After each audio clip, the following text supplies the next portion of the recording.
Hello friends, આજે આપણે બનાવશું સૂકી ચોળીનું શાક। તો સૂકી ચોળી આપણે સાંજે જ પલાળી લીધી હતી, તમે જોઈ શકો છો ચોળી પલળી પણ ગઈ છે। હવે આપણે વઘાર કરવા માટે એક ટમેટું લઈ લીધું છે। તો સૌથી પહેલાં આપણે ગેસ ચાલુ કરશી। ગેસ ચાલુ કરીને તેની ઉપર આપણે કુકર મૂકશી। અને આપણા શરીર માટે કઠોળ બહુ જ સારા કહેવાય, એટલે આપણે અઠવાડિયામાં એકાદ બે વાર કઠોળ ખાવા જોઈએ, તે આપણા શરીરમાં પ્રોટીન મળે છે। એટલે આજે આપણે બનાવશું સૂકી ચોળીનું શાક। તો હવે આપણે તેમાં નાખશી તેલ। 2 પવરા આપણે તેલ લીધું છે।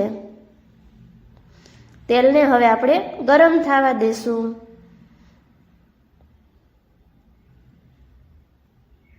તમે જોઈ શકો છો આપણું તેલ ગરમ થઈ ગયું છે। હવે એની અંદર આપણે નાખી રાઈ। રાઈ પહેલા બધી આપણે ફૂટવા દેશું। આપણી રાઈ બધી ફૂટી ગઈ છે, એટલે હવે એની અંદર નાખશી આપણે જીરું, હિંગ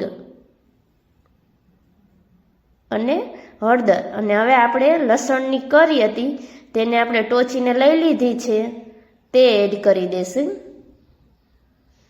હવે આપણે એક ટમેટું સુધારીને તેમાં એડ કરી દેશું અને સરસ એવું હવે બધું આપણે મિક્સ કરીને તેલમાં ચડવા દેશું।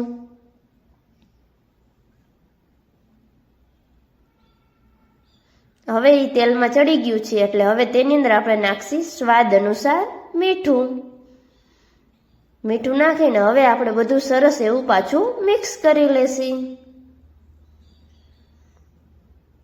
તમે જોઈ શકો છો આપણા ટમેટા પણ હવે ચડવા આવ્યા છે।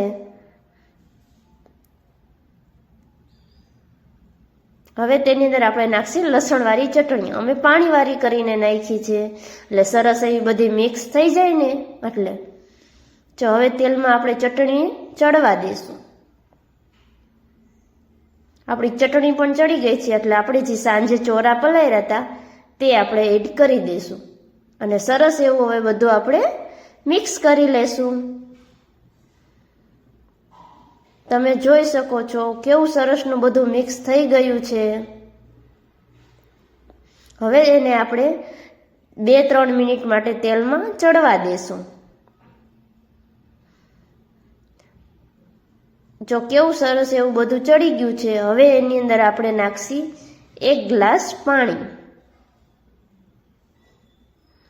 પાણી નાખીને હવે આપણે હલાવી લેશું। હલાવીને હવે આપણે કુકર બંધ કરી દેશું। આપણે 4 વિસલ થશે તો આપણું શાક રેડી થઈ જશે।